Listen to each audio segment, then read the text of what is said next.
오늘 말씀의 전반부에는 일반 은총에 대해서 나누고 후반부에는 일반 은혜와 특별 은혜에 대해서 비교해 말씀드리겠습니다.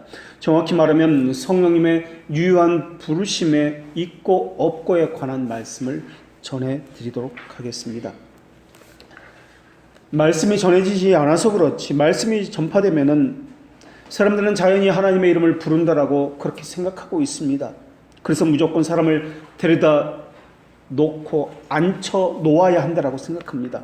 그래서 산과 들로 나가서 강권해서 한번 와보라, 한 번만 와봐 라고, 한 번만 교회에 가자고 그렇게 권면을 합니다. 때로는 돈을 주고서 노숙자를 데려오기도 합니다. 고아원에 가서 데려오기도 하고 양로원에 가서 데려오기도 합니다. 심지어 돈을 주고 군부대에 가서 버스를 대절시켜서 한 번만 와보라 해서 데려오기도 합니다. 그래서 어떤 교회는 몇만 명이 우리 교회에 이번 주에 모였다라고 그렇게 이야기합니다. 그러면서 어떤 교회는 그러한 실적을 가지고 그 목사를 평가합니다. 목사가 바르게 목회를 하고 바르게 말씀을 전했기 때문에 사람이 오는 것은 당연한 것 아니냐. 그렇다면 왜 오지 않는가? 그것은 목사가 바르게 목회를 하지 않았기 때문에 오지 않는 것이다. 바르게 말씀을 전하지 않았기 때문에 오지 않는 것이다 라는 논리를 가졌습니다. 목사가 무능하기 때문에 교회가 성장하지 못한다 라는 것이 그들의 생각입니다. 그러나 그것은 이미 그렇지 않다라고 말씀드렸습니다. 말씀의 효과는 내가 전했기 때문에 나타나는 것이 아니라 또 내가 들었기 때문에 나타나는 것이 아니다 라고 말씀드렸습니다. 말씀을 듣는 자가 믿음으로 수용해야 하는 것이며 또한 성령께서 역사하지 않으면 그 모든 것은 있을 수 없다라는 것을 말씀드렸습니다. 그래서 아무리 순전한 말씀이 선포된다 할지라도 거기서 아무런 유익을 얻지 못하는 경우가 많다라는 것입니다. 더군다나 사람의 측면에서 보면은 어떤 문제를 사람들은 다 안고 살고 있습니다. 그 문제 때문에 사람은 경향된 마음의 상태 가운데 있을 때가 너무나 많이 있습니다. 어떤 사람은 자신의 죄 때문에 괴로워하기도 합니다. 자신이 가진 그 문제 때문에 고민하기도 합니다. 그래서 만족과 위로와 해결책을 찾으려고 합니다. 그런데 어디서도 자신이 원하는 만족과 위로를 제때 얻지 못하고 있습니다. 그래서 그들의 심령은 늘 불만족스럽고 삐뚤어진 상태에 놓여있는 경우가 많이 있습니다. 하나님의 말씀이 선포될 때 그것을 들을 때에도 마찬가지입니다. 도무지 내가 지금 상한 처와 상황과 내가 원하는 것과 도무지 맞지를 않는 것이 들려지고 있기 때문에 그렇습니다. 그 말씀은 내가 원하는 것을 주지 못하고 있다라고 생각하고 있습니다. 그때 그들의 생각은 허공을 떠돌아다니면서 온갖 상상을 하면서 때로는 분노하기도 합니다. 내가 이렇게 시간을 내주고 있는데 다른 것을 다 포기하고 희생하고 있는데 그래서 여기까지 왔는데 도대체 이게 무엇인가? 나는 이렇게 시간을 허비하고 있지라는 생각을 하고 있습니다. 말씀에서 즉각적인 위로를 만족을 얻지 못하면 해결책을 얻지 못하면 그들의 심령은 언짢아지고 마음이 뒤집혀집니다. 더 이상 들려오는 말씀을 듣지 않으려고 합니다. 더군다나 말씀에서 좀 불편한 것이 나오면 그들의 심령 속에서는 화가 치밀어 오릅니다. 이것은 나하고는 상관이 없지 않는가? 이것은 해결책이 지금 내 고민하는 것에 문제를 해결해 주지 못하고 있지 않는가? 그들은 말씀을 들을 때 하나님께서 그들의 양심에 평화를 일러주실 때까지 기다리는 법을 좀처럼 알지 못하고 있습니다. 그들은 너무나 성급합니다. 말씀이 오늘 이 시간에 주어지는 그 말씀이 나에게 맞지 않는다 싶으면 언젠가는 생각나게 되고 기억나게 하는 방식으로 역사하시는 그 성령님이 있다, 계시다는 것을 전혀 생각해내지를 못하고 있습니다.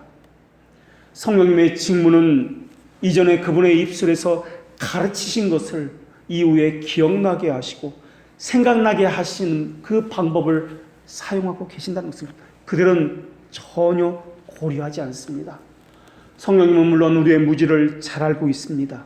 사람의 마음이 계획하는 바가 악할 뿐이라는 것도 잘 알고 계십니다.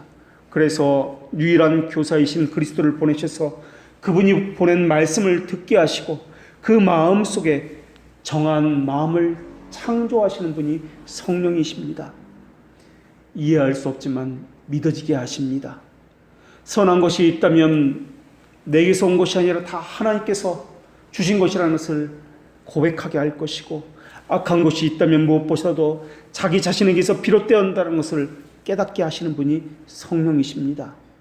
그래서 진리의 영이신 그분은 모든 진리에 이르도록 하나님의 택자를 말씀과 말씀으로, 그리고 모든 상황을 그 말씀을 통해서 또한 인도하고 계십니다. 그때 그 사람은 어쩌면 갈등하고 고민하고 번민하게 될지도 모르겠습니다. 고통스러워하게 될지도 모르겠습니다.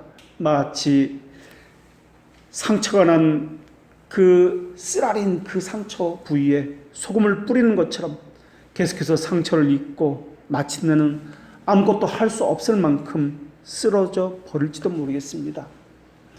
욥에서 일어나는 그 일들이 내게서 일어나게 될 것이며, 동일한 사건에서 하나님과 사탄과 사람이 함께 역사한다는 것도 알게 될 것입니다. 도대체 어떤 것이 하나님의 뜻인가? 절망의 상태에 빠져들게도 될 것입니다. 이것은 하나님의 뜻이라고 알고 그렇게 행했는데 그것이 하나님의 뜻이 아니라고 밝혀질 때가 너무나 많이 있습니다. 그때마다 움츠러들 것이고 주눅이 들 것이며 그 어디에서도 길을 펴지 못하게 될 것입니다. 자신의 의지가 사탄의 관계에 빠져서 사탄의 움직이는 대로 복종하기도 할 것입니다. 사탄은 욥을 절망에 빠뜨리기 위해서 갈대아 사람들을 보내서 법과 정의를 무시하고 욥의 재산을 빼앗게 했습니다. 그것처럼 비참한 처지에 처하기도 할 것이고 억울한 일도 당하게 될 것입니다. 그럴지라도 하나님의 택자는 하나님의 뜻이 무엇인지를 알기를 소망하고 있습니다. 이미 망가졌습니다. 갈기갈기 찢어졌습니다. 더 이상 어떻게 해볼 수 있는 의욕도 없습니다. 그럴지라도 하나님의 택자는 하나님의 의로우심을 드러내고 싶은 이 소원이 늘 이 안에 보관되어 있습니다. 사도들의 그래서 교회에 주신 유일한 교훈은 그분의 말씀을 듣고 따라야 한다는 것을 그는 분명히 알고 배웠기 때문에 그렇습니다. 하나님의 말씀을 하는 것과 같이 하라는 베드로 사도의 증언도 그와 같다는 것을 알기 때문에 그렇습니다. 그런데 어떤 사람들은 이와 반대입니다. 말씀이 우리 속에 있는 양심에 대해서 그 양심이 가지고 있는 죄책감을 드러내려고 할 때 그것을 너무나 싫어합니다. 그들은 저 말씀은 이 시대에 너무나 맞지 않아. 저 목사는 어떻게 현실을 너무나 모를 수 있지? 너무 현실성이 없어. 내가 처한 상황을 너무나 몰라. 라고 하면서 나의 말을 인하여 떠는 그 가련한 영혼을 내가 권고하려니 라는 하나님의 말씀은 거부하고 있습니다. 많은 사람들은 양심의 찔림이 말씀의 질책을 받을 때 이것을 부끄럽게 여기보다는 현실의 문제를 해결해 주지 않는 그 말씀에 대해서 분노를 합니다. 왜 내 문제를, 내가 처한 상황을 해결해 주지 못합니까? 라고 생각합니다. 하나님의 말씀에 대해서 이런 마음을 갖는 것은 너무나 두려운 일입니다. 그런데도 사람들은 나는 그런 사람이 아니다라고 생각합니다.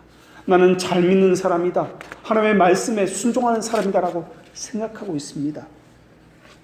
악한 군주 여호와김에 대한 기록을 보면은 그 여호와김은 추운 겨울에 화로 곁에 앉아서 두루마리 성경을 읽게 하고 그 말씀이 읽혀질 때마다 족족 칼로서 그것을 잘라서 불에 태워 불쏘시개로 삼았습니다. 이 여호와의 김은 말씀을 들을 때마다 그 마음이 물처럼 녹았던 요시야 왕의 아들이었습니다. 경건한 왕의 아들로서 그렇게 경건한 왕에게 배웠던 그런 자녀였습니다. 요시야 왕은 율법의 말씀을 듣고서 겸손했고 온유한 마음을 가지려고 노력했던 왕이었습니다. 그러나 그 아들이었던 여호와김은 그 아버지나 그 할아버지와는 너무나 다른 마음의 상태를 가졌습니다. 제사장 엘리의 아들도 그러했고 경건한 선지자 사무엘의 아들도 그렇게 악했습니다. 성경은 그의 자녀들이 자기 아버지의 행위를 따르지 아니한다라고 분명히 기록하고 있습니다. 우리는 생각하기를 어떻게 그렇게 대단한 사무엘의 아들들이 그렇게 악하고 타락할 수 있을까라고 생각할 것입니다. 그러나 그것이 신앙의 세계입니다. 전혀 이상한 일이 아닙니다. 그래서 신앙은 각자의 몫입니다. 부이부이기 때문에 함께한다. 가족이기 때문에 함께 구원받는다. 그런 것 전혀 없습니다. 각자가 하나님 앞에 예배하는 것이며 각자가 신앙생활을 하는 것입니다. 말씀에 대항해서 감정이 제 멋대로 제 마음대로 일어나도록 허용하는 일은 하나님을 대항하는 일입니다. 말씀을 듣는 중이나 듣고 난 후에 나쁜 감정이 일어나지 않도록 주의해야 할 것입니다. 말씀을 전하는 사역자들이 교인들의 수준보다 낮은 사람일 수도 있고 그보다 더 낮은 수준의 사람일 수도 있습니다. 그러나 그들이 전하는 그 말씀은 지구상의 어떤 군주보다도 임금보다도 더 권세 있고 더 높은 위치에 있는 그 말씀이라는 것을 기억해야 할 것입니다. 그러니 하나님과 관련 지어진다면 겸비한 마음의 자세를 갖는 것이 적합한 태도일 것입니다. 그런데 어떤 사람들은 말씀으로 신앙생활을 하는 게 아니라 관습과 전통으로 신앙생활을 하는 사람도 있습니다. 성경이 들려주는 바에 따라서 순종하고 그것을 따르는 것이 아니라 어떤 사람이 들려준 것, 교회에서 지금까지 해왔던 방식으로 신앙생활을 합니다. 그들은 목사가 말했기 때문에 믿습니다. 또 어떤 사람들은 자신의 이성으로 맞는 것과 맞지 않는 것을 다 제하거나 더하거나 해서 뺄 것은 빼고 더할 것은 더합니다. 그것이 철학자들의 사고입니다. 그들은 생각하기를 이성의 빛이야말로 신적 빛이라고 생각합니다. 그래서 자신의 생각, 감정, 느낌을 중요시 여깁니다. 그래서 성경을 통해서 말씀하시는 것을 듣지 아니하고 내 감정이 좋다, 선하다라고 믿는 것, 내 느낌이 좋다라고 믿는 것, 이것이 하나님의 말씀이다라고 그렇게 판단해서 믿고 있습니다. 유대인들도 그러했습니다. 지난주에 살폈듯이 유대인들은 고난받는 메시아를 도저히 용납할 수가 없었습니다. 자신들의 이성과 상식으로 왕이라면 영광의 왕이어야 했습니다. 그러나 이사야 선지자가 외친 왕의 모습은 볼품없는 모습, 고난받는 모습, 심지어 죽임을 당할 때에도 말없이 묵묵히 죽어가는 연약한 어린 양의 그런 이미지의 왕이라고 그들은 들었습니다. 그래서 그들은 듣기를 싫어했습니다. 아니라고 그렇게 이야기했습니다. 더군다나 유대인들은 저주받는 이방인들이 어떻게 그들에게 하나님의 말씀을 전할 수 있는가라는 것을, 전해진다는 것을 이해할 수 없었습니다. 그래서 유대인들은 바울이 이방인의 사도로서 이방인들에게 가서 말씀을 전하는 것에 대해서 크게 분노합니다. 그래서 오늘 본문에서는 하나님께서 이전에 어떻게 하나님의 음성을 들려주셨으며 어떻게 하나님께서 온 세상에 교사 직분을 수행하셨는지 돌아보라 라고 질문하고 있는 본문입니다. 그러면서 오늘 본문은 시편 19편 4절의 말씀을 인용하고 있습니다. 시편 19편의 말씀은 하늘이 하나님의 영광을 선포하고 모든 만물이 하나님을 찬양한다는 그런 찬양시로 시작합니다. 어떻게 보면은 이 시편 19편의 말씀은 지금 다루고 있는 말씀이 어떻게 우리 귀에 들려졌습니까? 어떻게 우리에게 증거되었습니까? 라는 주제와 별로 관련성이 없어 보입니다. 유대인들은 지금 우리는 복음을 들은 적이 없습니다. 말씀을 들은 적이 없습니다라고 말하고 있습니다. 그런데 오늘 본문은 분명히 전했다. 너희들은 들었다. 심지어 온 땅에 말씀이 전파되었다라고 말씀하고 있는 본문입니다. 그러면서 시편 19편을 인용하고 있습니다. 시편 19편은 그 깊이가 깊고 거대하다는 측면에서 시편의 문제아라고도 불리고 있으며 시편에서 가장 위대한 시다, 세상에서 가장 위대한 가사 중 하나다라고 불려지는 시입니다.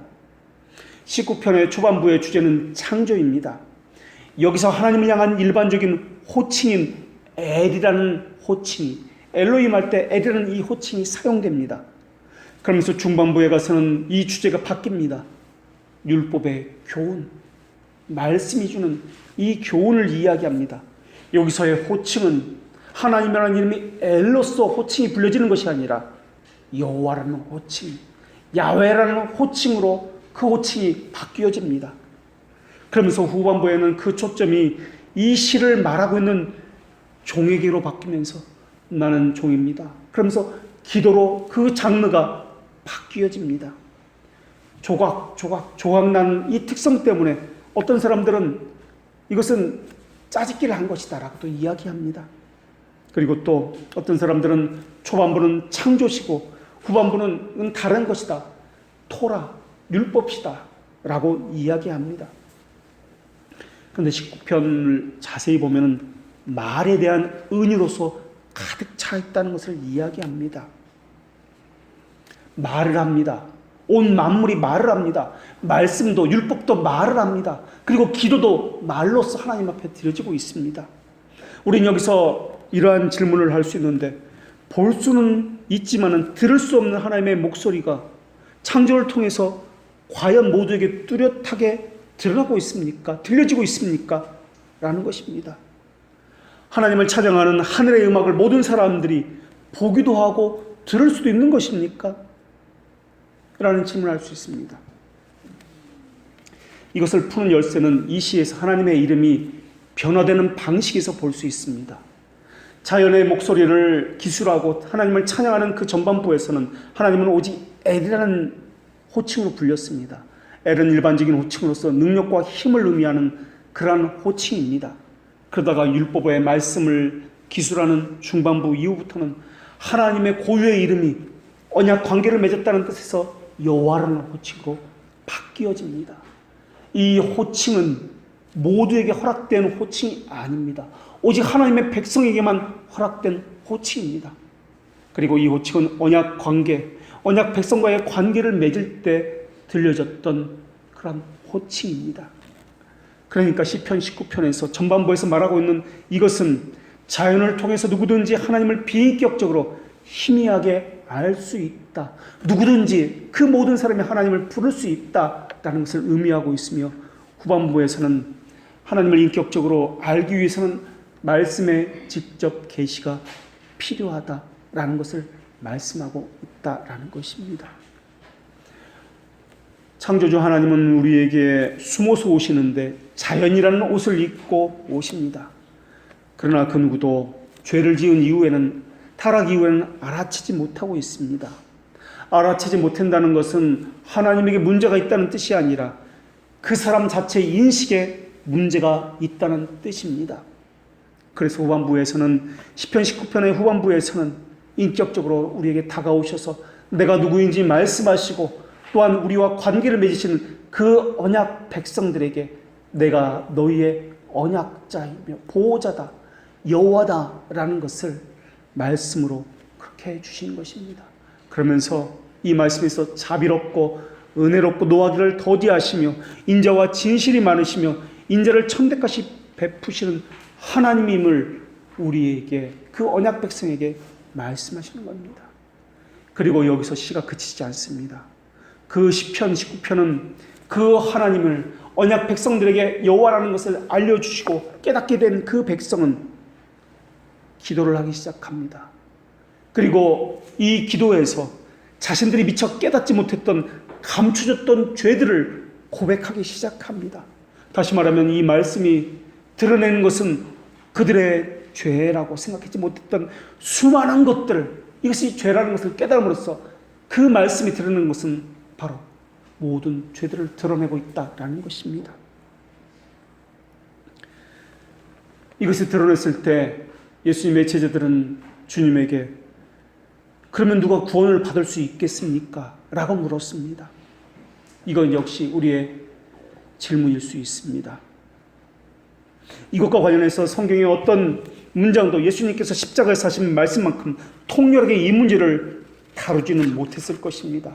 아버지, 저들의 죄를 용서하여 주옵소서. 저들은 자신들이 하는 것을 알지 못하나이다.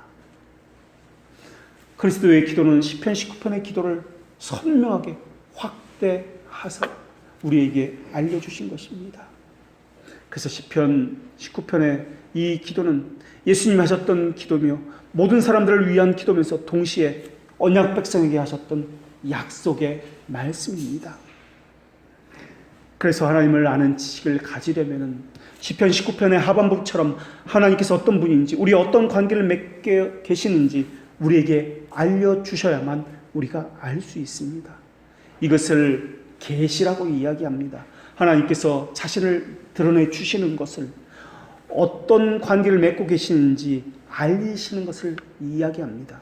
그래서 계시에는 두 가지 것이 있는데 자연 계시와 특별 계시가 있습니다. 자연 계시를 일반 계시라고도 이야기합니다.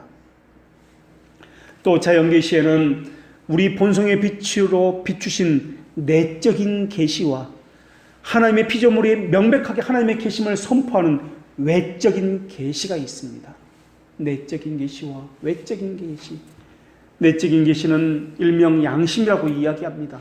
외적인 계시는 천하 만물에 보여진 하나님의 자연을 통해서 보여지는 계시를 의미합니다. 특별 계시에도 외적인 선포인 말씀의 외적 계시가 있고 또한 성령의 인치심이라는 내적인 계시가 있습니다. 그러나 타락 이후로는 인간의 이성이 부패했기 때문에 그것을 인지할 수 있는 능력이 사라져 버렸습니다. 그래서 자연 계시로는 구원에 이를 수가 없습니다. 그래서 하나님께서는 그리스도를 보내시고 그리스도가 하신 그 사역을 적용시키기 위해서 성령을 보내심으로써 하나님의 구원 사역을 효과 있게 충족하도록 그렇게 하셨던 것입니다. 이것이 바로 우리의 신앙 고백인 웨스트민스터 신앙 고백서 1장 1항의 내용입니다. 그런데 우리가 궁금해하는 것은 오늘 본문에서 그들이 듣지 아니하였다라는 말씀입니다. 어떤 사람들은 난 듣지 못했다라고 말을 합니다. 나는 지금 처음 들어. 이 말씀은 들은 것은 전혀 부족하지 않다라는 말씀입니다. 어떤 사람은 그들에게 들려진 것은, 유대인들에게 들려진 것은 구원 없는 복음이 아니지 않습니까? 그렇기 때문에 그들을 정죄해서는 안 됩니다라고 말할 수 있을 것입니다. 그러나 그들이 심판받는 이유는 복음을 듣지 않았기 때문에가 아니라 죄를 지었기 때문에 심판받는 것입니다. 오늘 본문은 그것에 대해서 이중부정을 사용하면서 저희가 믿지 않는 것은 듣지 않아서가 아니다라고 말씀하고 있는 본문입니다. 본성의 빛과 하나님의 피조물은 하나님의 존재하심과 영원한 능력과 신성과 영광과 하나님의 도덕적인 계명을 알려주고 있습니다. 이런 하나님의 자연 계시와 뜻은 인류가 핑계하지 못하기 때문에 충분한 증거를 가졌다라고 말씀하고 있습니다. 이것은 목사님이 안 가르쳐서 나는 몰랐어 라고 하는 변명을 할 수 없게 만든다라는 것입니다. 그 사람이 몰랐던 것은 목사님이 안 가르쳐줬기 때문이 아니라 자기 자신이 무지의 영에 사로잡혀 있었기 때문에 그렇습니다. 오늘 본문에서 이것을 똑같은 방식으로 이야기하고 있는 것입니다. 오늘 온 우주에는 말씀에 관한 것으로 가득 차 있다라고 오늘 본문이 증언하고 있습니다. 사실 우주적인 언어를 사용해서 복음을 증거하는 방식은 성경 여러 곳에서 그렇게 볼 수가 있습니다. 바울과 바나바가 루스드로에서 전도할 때도 헛된 일을 버리고 천지와 바다와 그 가운데 만물을 지으신 하나님께 돌아오라고 하면서 하늘에서 비를 내리시고 결실기를 주시고 음식과 기쁨으로 여러분의 마음을 만족하게 한다라고 복음을 전하면서 자연 계시를 통해서, 일반 계시를 통해서 복음을 전했습니다. 로마서 1장에서도 동일한 방식으로 복음을 전하면서 하나님의 알만한 것이 그들 속에 보이셨으니 하나님의 영원하신 신성과 능력이 만물에 분명히 보여 핑계하지 못하게 하셨다라고 말씀하고 있습니다. 골로새에서도 이 보편적인 지식이 온 세상에 전파되었다라고 말씀하고 있습니다. 어떤 사람들은 복음을 전혀 들어본 적이 없던 조선시대 사람, 고려시대 사람들을, 유명한 위인들을 이야기하면서 그들이 구원받았는지 구원받지 못했는지에 대해서 논쟁을 합니다. 그러나 구원은 선행과 위대한 업적으로 받는 게 아니라는 것을 우리가 알고 있습니다. 구원은 예수 그리스도 이름으로 받는다는 것 외에는 없다는 것을 우리가 알고 있습니다. 그래서 오늘 본문은 그 누구도 들어본 적이 없다고 말해서는 안 된다는 것을 분명히 말씀하고 있습니다. 모든 성경이 나에 대해서 말함이라고 하신 예수님의 말씀처럼 온 우주 만물이 나에 대해서 말합니다 라고 증언하고 있다라는 것입니다. 복음은 누구나 모두가 들을 수 있는 것이며 어느 시대나 누구나 들을 수 있다고 말씀하고 있는 것입니다. 복음은 숨겨진 것이 아니라 밝히 보여진 것이며 감춰진 것이 아니라 드러난 것이라고 말씀하고 있습니다. 왜냐하면 하나님의 영광을 모든 만물이 드러내고 있기 때문에 그렇습니다. 그래서 주님이 성경을 상고하라고 말씀하셨듯이 오늘 본문에서도 우주 만물이라는 하나님의 기록을 상고하라 라고 말씀하고 있습니다. 세상을 횃불로 가득 채우는 것보다 태양이 한번 나타나는 것이 왜 더 나은 것인지 생각해 보라라는 것입니다. 하나님이 우리 이성에 얼마나 강력한 빛을 주셨는지, 하나님이 우리의 눈에서 얼마나 신기하고 오묘한 일들을 보게 하셨는지 기억하라 라고 말씀하고 있는 것입니다. 하나님이 혼돈에서 어둠을 어떻게 물리치셨는지, 어떻게 공중에 나는 새가 먹고 마시는지 깨달아 알아라 라고 말씀하고 있는 겁니다. 비와 구름이 어떻게 움직이며 땅과 하늘 사이에 어떻게 바람과 물이 움직이는지 눈으로 보라 라고 말씀하고 있는 겁니다. 하나님은 달리 비길 데 없는 선생님이십니다. 하나님은 권능으로 높이 계시나니 누가 그같이 교훈을 베풀겠느냐라고 말씀해 주셨습니다. 하나님은 가르치고 명령하십니다. 그토록 명확하게 가르친 이가 이전에도 없고 이후에도 없으며 그토록 권위를 가지고 명령하시는 분이 없다는 것을 우리에게 알려주십니다. 우리는 하나님에게서만 모든 것을 얻을 수 있으며 우리의 모든 존재는 하나님에게서만 나올 수 있습니다. 목표로서의 복락에 대한 갈망과 복락에 이르는 수단으로서의 지식에 대한 갈망은 우리 속에 있지 않습니다. 최고의 지식을 얻고 싶다면 하나님께 가야 합니다. 그리고 모든 만물은 그 하나님의 영광을 다 증언하고 있다라는 겁니다. 여자의 씨가 약속에 감춰져 있는 것처럼 온 우주 만물은 하나님의 탁월하심을 감추고 있는 것을 보라라고 말씀하고 있습니다. 태초에 하나님을 아는 지식의 빗줄기가 온 우주 만물에 나타나 보여졌습니다.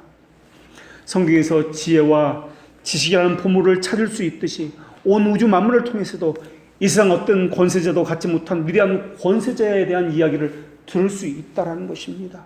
어떤 위대한 정복자가 갖지 못한 힘과 능력에 관한 이야기도 그 속에서 들을 수 있다, 볼 수 있다는 것입니다. 어떤 유식한 철학자가 알지 못한 지혜가 그곳에 펼쳐져 있다는 것입니다. 온 우주 만물에는 창조주 하나님의 낙관이 찍혀져 있다는 것입니다. 하나님께서 하나님의 영을 복음에 쌓아 두었듯이 우주 만물에서도 하나님의 영을 보여 이 모든 것을 이루셨다라는 것을 우리에게 알려주셨다는 겁니다. 복음은 영의 직분을 가졌으나 하나님의 영은 수면에 운행하여 창조의 직분을 수행하셨습니다. 이렇게 설득력 있는 증거물은 어디에서 볼 수 있도록 우리에게 계시되었다라는 것입니다. 그렇기 때문에 창조물에서 하나님을 아는 지식의 유익을 얻을 수 있으며 성령의 숨결과 은혜의 이슬을 얻을 수 있다라는 것입니다. 그것은 농부가 하늘을 의지해야만 결실을 얻는 것과 마찬가지입니다. 그렇기 때문에 이스라엘이 불순종했던 것은 복음을 듣지 못했기 때문이 아니다라는 것입니다. 듣는 것과 믿는 것은 다른 문제이지만 이스라엘 백성은 분명 들었습니다.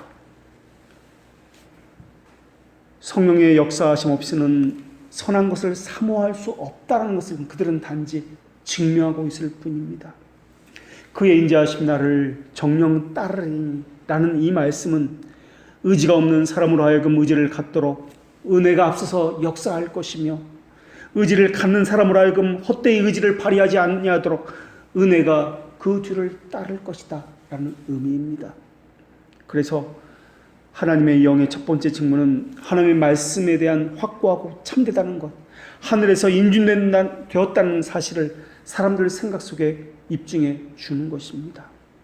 그 다음으로 성령께서 하시는 일은 사람들을 이끌어 위로와 평화를 얻기 위해서 반드시 필요한 진리에 이르도록 인도하시는 일입니다. 그래서 구속사역에 대한 영원하고 비밀스러운 장막을 열어서 보여주시며 영적인 지식에 관련한 모든 것을 주시는 그 사역을 하시는 분이 성령 하나님이십니다. 그런데 만약에 성령께서 인도하지 않으면 짐승의 도덕적 미덕의 탁월성을 판별하지 못하는 것처럼 영적인 것을 영적으로 판별하지 못하게 될 것입니다. 그래서 은혜가 없으면 의지는 곧바로 무너지게 될 것입니다. 하나님의 음성은 모든 것을 하실 수 있습니다. 그리고 누군가가 자신을 낮추고 어떤 사람을 높이는 것을 보면은 이것은 하나님을 반영하는 그 거울이 그 자신 안에 있다는 증거일 것입니다. 왜냐하면 하나님을 높이는 경배하는 그 증거가 거울로서 이 안에 들어와 있다는 것입니다. 어떤 사람이 어떤 것에 대해서 높이고 갈망하면은 이것은 하나님을 높이고 갈망하는 그 마음, 그 거울이, 그 조각이 이 안에 들어와 있다라는 것을, 그것에 대한 위엄과 권세 앞에서 인간의 모습을 가지고 있다는 것을 보여주는 증거다라는 것입니다. 이런 묵상을 통해서 하나님의 장막 안에 들어가서 하나님의 영광을 볼 수 있다라는 것입니다. 자신의 생각을 빈번하게 하나님 앞에 상달시키는 것도 하나님의 존재를 보는 길일 것입니다. 왜 나는 이렇게 살아야 하는가? 왜 나는 죽을 수밖에 없는 존재인가? 이러한 것을 통해서도 하나님의 창조주 되심을 미루어 짐작할 수 있기 때문에 그렇습니다. 두 눈과 모든 감각을 막고 태양이 무엇인지는 알 수 없을 것입니다. 두 귀를 막고는 소리를 들을 수 없을 것입니다. 하나님께서 물론 알려주셔야 우리가 알 수 있다는 것을 전제하지만은 자신의 오성을 전혀 격동시키지 않고는 하나님을 알 수 없다라는 것입니다. 우리는 사물에 부여된 고유한 기능을 알고자 자신들의 감각을 사용하고 있습니다. 음악을 들으려면 귀를 사용합니다. 빛을 보려면 눈을 사용합니다. 이것 자체가 하나님께서 주셨다라는 것을 기억하라라는 것입니다. 하나님을 알려면 상고하라는 말씀처럼 생각하라라는 것입니다. 만물을 묵상하라라는 것입니다. 그 모든 곳에 하나님의 그 은혜가, 능력이 깃들어 있다라는 것입니다. 생각하는 힘을 하나님께서 주셨습니다. 볼 수 있게 하셨습니다. 들을 수 있게 하셨습니다. 그 모든 것을 통해서 하나님의 속성과 하신 일에 대해서 궁구하라라고 하셨습니다. 그래서 하나님의 말씀은 세상 어디에나 있습니다. 그러나 그것을 듣지 못하는 것은 들을 수 없는 귀가 없어서이지 말씀이 없어서가 아니다라는 것입니다. 말씀은 있습니다. 그러나 들을 수 없는 귀가 없기 때문에 못 듣는 것입니다. 죄로 어두워져서 모든 만물에 깃든 하나님의 영광을 볼 수 없기 때문에 그렇습니다. 그래서 어둠은 진리에 불순종하게 합니다. 그것이 이스라엘입니다. 듣지 못한 것과 들었는데 이것을 이해하지 못하고 믿지 못한 것은 전혀 다른 문제입니다. 그들은 분명 들었습니다. 그러나 믿지 않았고 이해하지 않았습니다. 그런데 이것을 나는 듣지 못했다라고 그들은 이야기하고 있는 것입니다. 성령님은 듣게 하시고 깨닫게 하십니다. 영혼에게 무능력과 허약함을 일깨워 주십니다. 성령님은 죄인에게 불결함과 족쇄를 보여주시고 어떻게 탐욕과 죄책과 노예 상태에 야기했는지 알려주십니다. 어떻게 죄인의 오성이 참된 빛을 박탈당했는지, 의지가 어떻게 참된 자유를 박탈당하고 억압과 속박 가운데 있는지 깨닫게 해주시는 분이 성령이십니다. 또 성령님은 하나님과 영원히 맺은 언약을 파괴하는 전적 무능력이 어디서 왔는지, 어떻게 해서 영혼의 최선의 의의가 썩은 냄새를 풍기고 있는지, 어떻게 해서 본성 전체를 파급된 영혼의 부패함이 언제 부패함에 들어왔는지를 알려주시는 분입니다. 사람은 타락 이후로 본능적으로 자신을 사랑하고 있습니다. 그러나 성령님은 은혜를 주시어서 자신을 사랑하지 못하게 하십니다. 오히려 자기를 부끄럽게 하시는 분이 성령이십니다. 사람은 자신의 입은 상처의 깊이를 알지 못하고 있습니다. 그리고 오히려 사람은 자신의 연약함, 자신이 칼에 깊숙이 찔린 그 상처는 별것이 아니다. 바울의 바늘에 살짝 긁힌 정도뿐이다라고 그렇게 생각하고 있습니다. 그러면서 자신이 가진 생명력은 아직도 강건하다라고 여기고 있습니다. 그러나 성령님은 영혼을 일깨우실 때 너희들의 두 날개는 꺾였으며 두 발은 절뚝거리고 다 마비되어서 완전히 죽은 사람이다라고 말씀해 주고 있습니다. 무능력과 영적 무기력과 나약함은 사람이 가진 사악한 만큼이나 치유 불가능한 것이다 라고 알려주고 있습니다. 자연과 본성은 우리에게 우리의 한계를 알려주지만은 그것을 고치는 데 필요한 것을 제공해 주지는 못하고 있습니다. 본성은 왜곡하고 있습니다. 그 왜곡을 안다 할지라도 왜곡을 바로잡을 수 있는 방법을 우리에게 제공해 주지 못하고 있습니다. 부패한 본성은 자기 자신을 깎아내지 못하고 하나님의 형상을 자신 안에 받아들일 수 있는 채비를 하지 못하게 합니다. 사람이 가진 최고의 본성이랄지라도 자신을 죄악의 깊숙한 소굴로 인도하여서 그 내부가 얼마나 더럽고 추악하고 냄새나는지 철저히 알려주지를 않습니다. 본성은 자연적이고 본성적인 것은 느닷없이 충동적으로 마음을 움직이게 할 수는 있습니다. 드라마를 보고 감정의 충동을 받아서 이제부터는 저렇게 살지 말아야지 할 수도 있습니다. 그리고 자연적인 것과 본성적인 것은 인류에 필요한 탁월한 것을 때로는 만들어낼 수도 있습니다. 마치 땅이 저주받은 이후에 우리 몸에 좋은 약초나 산삼 같은 것을 내는 것과 마찬가지입니다. 그러나 참된 미덕, 참된 일깨움은 본성적인 것 가지고는 할 수가 없습니다. 자연 계시를 통한 일깨움은 약하고 불확실하며 한결같지 아니하며 지속적이지 못합니다. 이것은 외적인 충동으로 인한 갑작스런 행동에 불과하기 때문에 그렇습니다.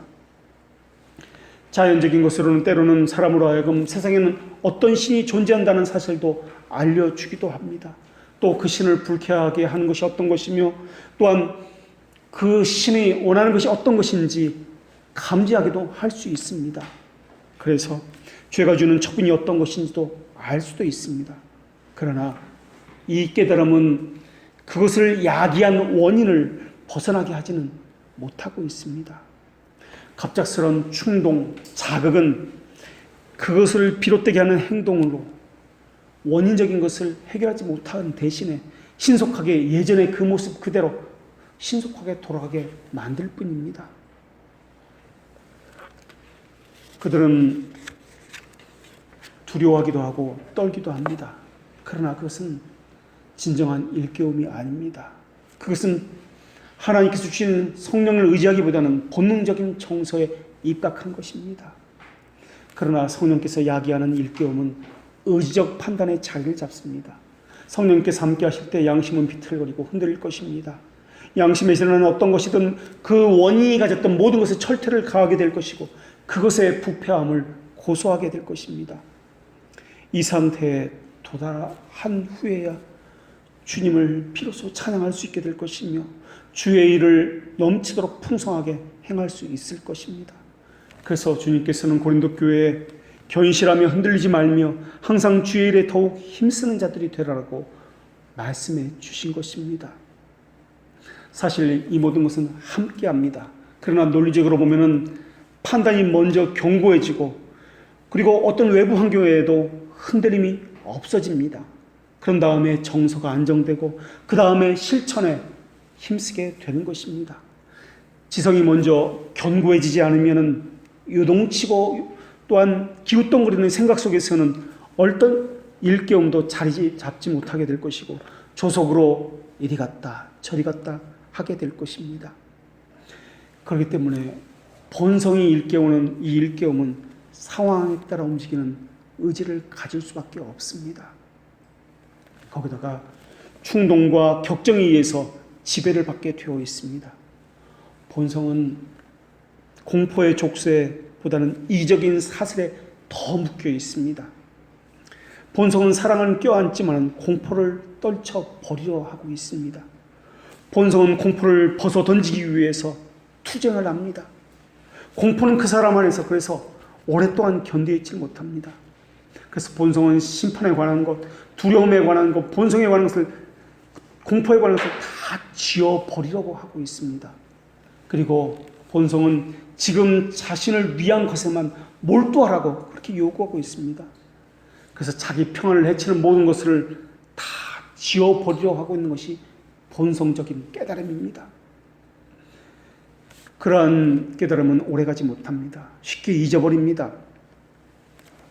만약 그 사람이 무지한 사람이라면 자연 법칙에 의해서, 창조 법칙에 의해서 신실한 동안에는 하나님의 속성도 그 사람 편이 되어줄 것입니다.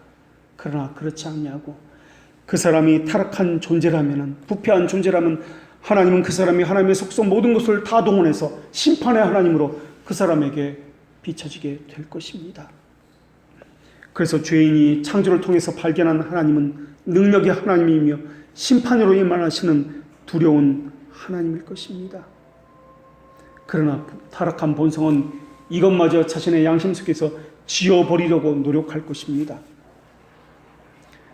반면에 성령으로 말미암는 일깨움은 칼로 심장을 찌르는 것과 같을 것입니다.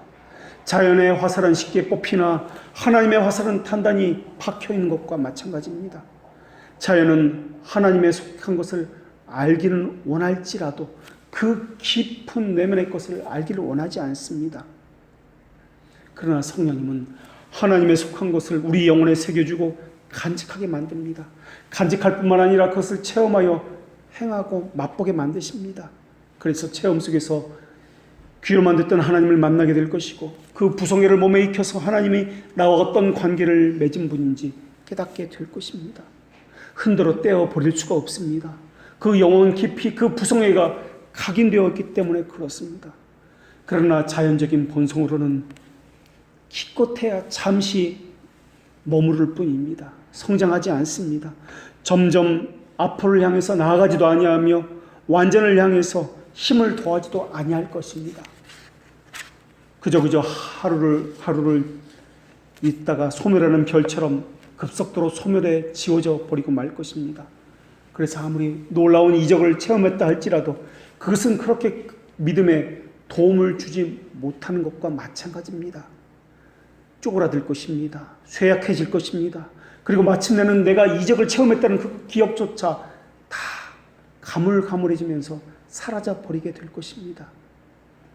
그래서 율법적인 일깨움은, 자연을 통해서 주시는 그 일깨움은 하나님의 능력을 지각함을 통해서 일어나는 것이며, 복음적 일깨움은 하나님의 거룩함을 지각함을 통해서 발생한다는 것이 어떤 것인지를 깨닫게 될 것입니다. 지금 내가 하나님의 어떤 면을 호소하고 있는지를 보십시오. 그럼 내가 누구인지를 알게 될 것입니다. 어떤 사람은 하나님의 능력과 그 크신 위대함에 호소하고 그것을 바라고 있는 사람이 있을 것입니다. 그러나 어떤 사람은 하나님의 거룩하심을 바라보면서 그것을 간구하는 사람이 있을 것입니다. 성령이 일깨울 때는 어제의 빛이 호롱불 같았다면 내일은 달과 같을 것이며, 점점 커져서 그 이후에는 태양처럼 그렇게 점점 빛나게 될 것입니다. 태양은 세상의 아름다움도 드러내지만은 더러움도 드러냅니다. 성령의 빛도 하나님의 영광과 자비로움도 드러내지만은 우리 마음의 더러움과 작은 오점들까지 드러냅니다. 그때 악인의 눈은 전보다 더 짙은 어둠에 갇힐 것이나 의인은 더 밝은 빛으로 인도함을 받을 것입니다. 그래서 악인은 하나님의 능력을 구합니다. 그러나 의인은 하나님의 능력보다는 하나님의 거룩하심을 구합니다. 악인은 지금 당장 내게 필요한 것들, 내 현실의 문제들, 이것을 치료하기를 원합니다. 그래서 하나님에게 구합니다. 그러나 하나님의 무엇을 구하냐면 하나님의 거룩을 구하는 것이 아니라 하나님의 능력을 구하고 있습니다. 이것이 바로 자연세계에 나타나는 하나님의 능력을 볼 수 있다는 뜻입니다. 그러나 의인은 그렇지 않습니다. 하나님의 큰 능력도 구하지만 하나님의 큰 능력보다는 하나님의 거룩하심을 구합니다. 하나님의 거룩하시니 자신도 거룩하고 죄가 없는 나라를 소망하고 있기 때문에 그렇습니다.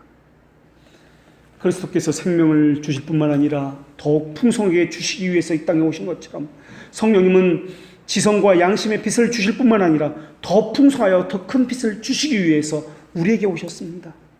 자연의 일깨움은 잠시 잠깐뿐이나 그리고 하나님의 큰 능력에 머무르나 성령의 일깨움은 영원토록 함께하며 하나님의 거룩하신 속성이 우리의 삶 가운데 드러나기를, 하나님의 거룩하신 그 모든 속성들이 우리의 삶의 영광으로 드러나기를 원하고 계시며 우리와 함께 하십니다. 자연적인 일깨움은 외적인 원인에서 발생하는 것이지만 영적 일깨움은 영혼에 각인된 말씀에서 발생하는 것입니다. 자연적인 일깨움은 자연적이며 외적인 원인에 근거하고 있지만 그래서 다른 사람에 대한 판단을 통해서 보고 또한 자신의 개인적인 고통을 통해서 이것이 발생하고 있지만 성령의 일깨움은 말씀의 검을 통해서 사용하기 때문에 관절과 골수를 찔러 쪼개며 영혼의 깊은 내면의 것을 보게 하며 또한 교회와 하나님과의 관계 속에서, 이웃과의 관계 속에서 발생하는 것입니다.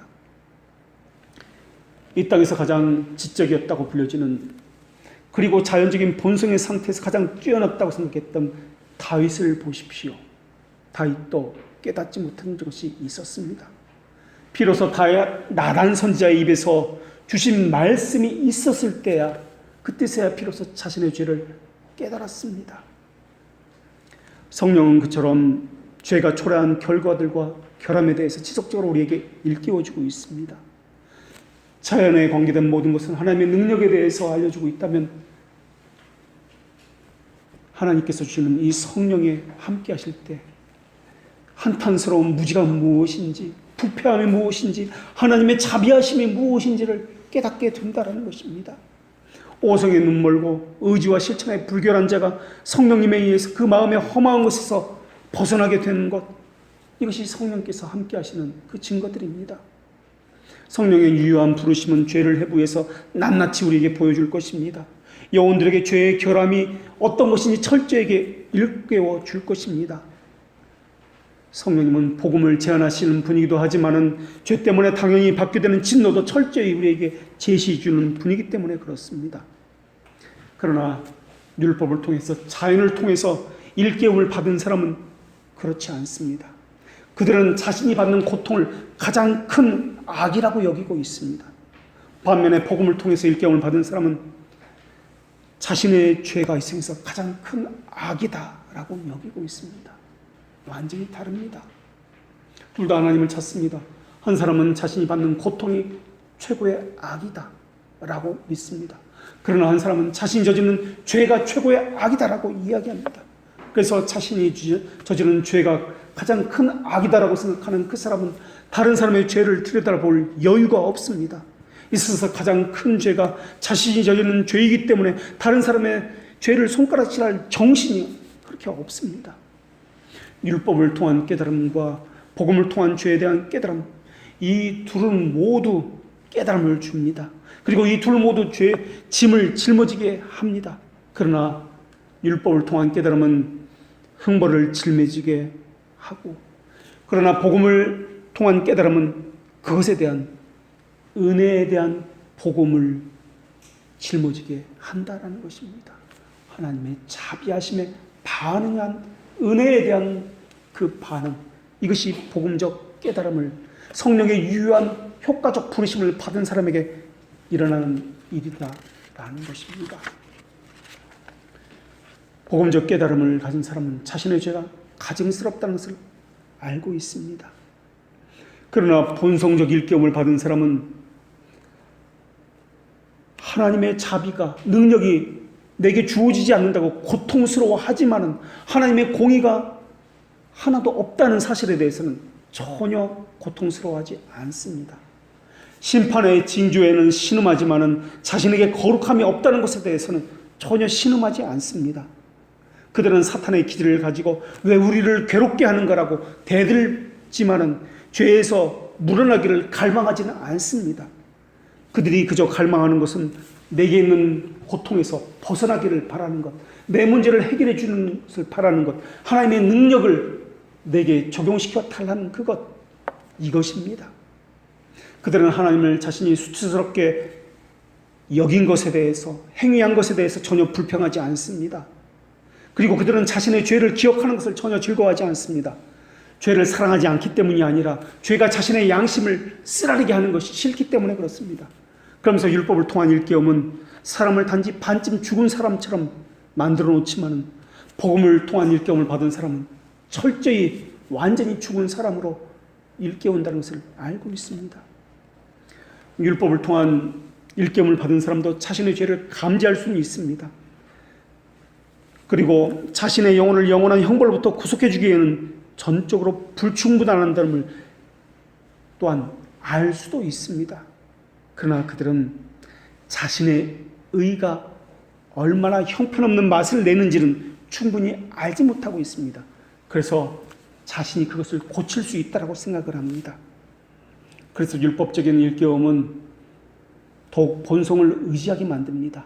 더욱 열심을 내어서 행하도록 합니다. 탕자처럼 자신의 비참을 감지할지라도 왜 피를 뒤집었으면 된다라고 그들은 생각합니다. 자기 스스로 부활할 수 있다라고 여기는 사람들입니다. 황폐한 본성에서 자신을 바로잡을 수 있고 자신이 깎아낸 재주를 통해서 의라는 건축물을 세울 수 있다고 여기는 자들입니다. 고한물과 환상을 통해서 자신을 풍요롭게 만들 수 있다라고 여기는 자들입니다. 자신을 꾸며낸 기만으로 자신을 고칠 수 있다고 생각합니다. 그러나 성령님은 우리에 속한 모든 것들은 풀처럼 시들어가는 꽃처럼 보이게 만들고 있습니다. 그래서 복음을 통한 일깨움을 받은 사람은 자신의 행위와 자신의 의를 조금도 존중하지 않습니다.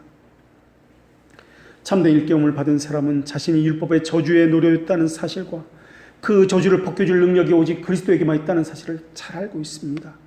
그래서 성령의 유효한 부르심이 있고 없고의 차이는 이런 엄청난 차이를 만들고 있습니다. 모두가 듣습니다. 그러나 성령의 부르심이 있고 없고의 차이는 이런 엄청난 차이를 만든다라는 것입니다. 그렇기 때문에 자연적인 양심을 가진 이들이 땅끝까지 복음이 이르렀다는 말씀에 대해서 그들은 단 한 번도 그런 적이 없습니다라고 이의를 제기할 것입니다. 나는 듣지 못했습니다. 그렇게 의의를 제기할 것입니다. 오늘 본문에서 유대인들이 변명하는 것이 바로 그겁니다. 나는 복음을 들어본 적이 없습니다. 받은 적도 없습니다. 그러나 하나님은 그것에 대한 대답으로 그렇지 않다. 하나님은 오히려 이러한 일을 하셨다라고 말씀하고 계십니다. 노아 시대에 전해진 복음이나 이사야 시대에 전해진 복음이 동일하다는 것을 말씀합니다. 구약 시대에 전해진 복음이나 신약 시대에 전해진 복음이 동일한 약속을 가지고 있다라는 것입니다. 우리가 창조된 이유는 단지 우리의 즐거움 위해서가 아닙니다. 우리의 감각을 충족시키기 위해서도 아닙니다. 하나님의 선하심이 새겨진 그 선명한 자국을 확인하고 하나님의 찬양을 돌리기 위해서입니다. 세상은 하나님의 선하심을 드러낼 목적으로 창조되었습니다. 하늘이 하나님의 영광을 선포한다는 말씀도 그 영광을 하나님의 것으로 인정하라는 뜻입니다. 무지한 손으로 타는 수금이 민감한 귀에 환영을 받지 못하는 것처럼 하나님의 하나님됨을 인정하지 않는 사람은 하나님에게 환영을 받지 못할 것입니다. 우리는 하나님의 본성과 하나님의 하신 일들과 하나님 안에 있는 그 탁월하심을 깨달아야 찬양을 할 수가 있습니다. 하나님을 향한 우리의 애정의 도약 없이는 하나님을 찬양할 수 없습니다. 찬양한다 할지라도 그것은 입술에 불과할 것입니다. 의지와 정서가 하나님을 향한 열렬함으로 채워 있지 않으면 하나님을 진정으로 찬양할 수 없을 것입니다. 창조는 하나님의 첫 번째 계시입니다. 창조는 계시의 시작과 기초입니다. 이것을 창조 계시라고 하는데 이 창조 계시를 우리는 일반 계시다, 일반 은총이다라고 부릅니다. 하나님의 자기 계시, 자기를 보여주신 것 자체가 은총이요 은혜이기 때문에 그렇습니다. 하나님의 은혜를 받지 않은 사람은 이 땅에 아무도 없습니다. 우리가 하나님의 은혜를 받은 것은 우리에게 하나님께서 어떤 의로움과 공로를 보셨기 때문이 아닙니다. 하나님의 환심을 살만한 것이 우리에게 있기 때문이 아닙니다. 그저 하나님의 자비하심입니다. 그 자비하심으로 모든 만물이 이 땅에 존재하는 것입니다. 거기서 생명을 받고 생명을 유지하는 데 필요한 모든 자양분을 바로 하나님이 받고 있습니다. 그것을 보라라는 것입니다. 이렇게 주었건만 너희들은 듣지 못했다, 보지 못했다라고 말을 하고 있다라는 것입니다. 넘치는 은혜를 받았다는 것은 넘치는 그 은혜만큼 넘치는 일을 하기 위해서라는 것을 우리에게 말씀해주고 있습니다.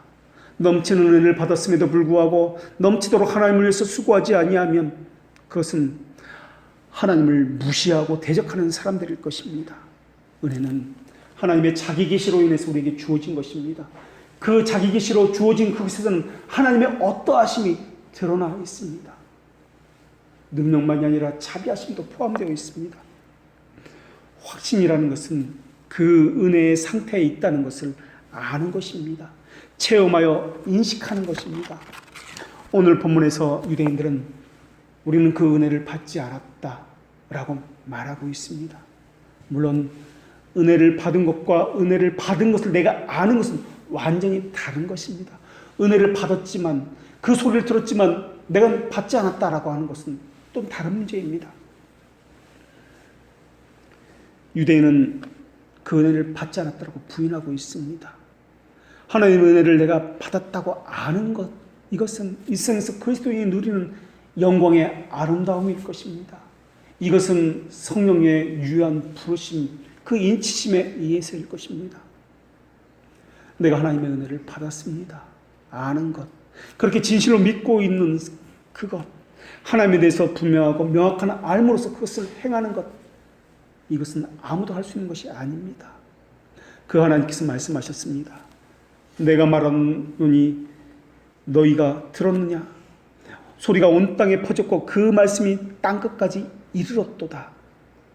사도 바울은 유대인에게 질문한 여러분은 하나님의 말씀을 들었습니까? 라는 질문을 오늘 우리에게도 동일하게 하고 있습니다. 여러분은 말씀으로 오신 그리스도를 말씀을 들으면서 만났습니까? 라고 묻고 있는 것입니다.